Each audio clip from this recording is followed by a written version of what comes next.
नीलाचल निवासाय नित्याय परमात्मने बलभद्रं सुभद्राभ्यां जगन्नाथाय नमः।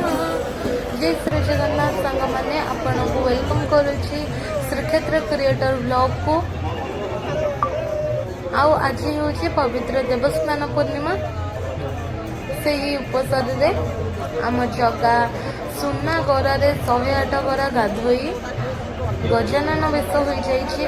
कालीठू से जर पड़ो कालीठू अलारनाथंकर दर्शन आरंभ होम जगा आ दर्शन दबनी आ से सब बेले गोपी मानकर गाधुआ देखे। आज ता गाधुआ तार जगत देखुची ता गाधुआ देखापी आ तार ये सुंदर गजानन बेश देखापी केते गहली आपण मैंने देखिपे।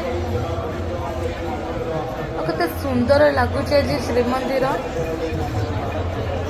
फूल माल आई जगार गजानन बेश आई सुंदर लाइट मानकरे श्रीमंदिर प्रज्वलित हो उठुछि। आपण मानक केमिति लगुछि मते कमेंट माध्यम रे कहिबे। आ को माने पूरी आसीछंती आ को माने पूरी रे रहउछंती मते कमेंट रे कहिबे। दर्शन को आने के समय पर भक्त लोग जूता चप्पल कैमरा मोबाइल फोन छतरी सामान लगे बीड़ी सिगरेट छतरी मोबाइल फोन पान गुटखा इत्यादि जगार एही रूप वर्ष को थरे देखा मिलता है। रही जय श्री जगन्नाथ।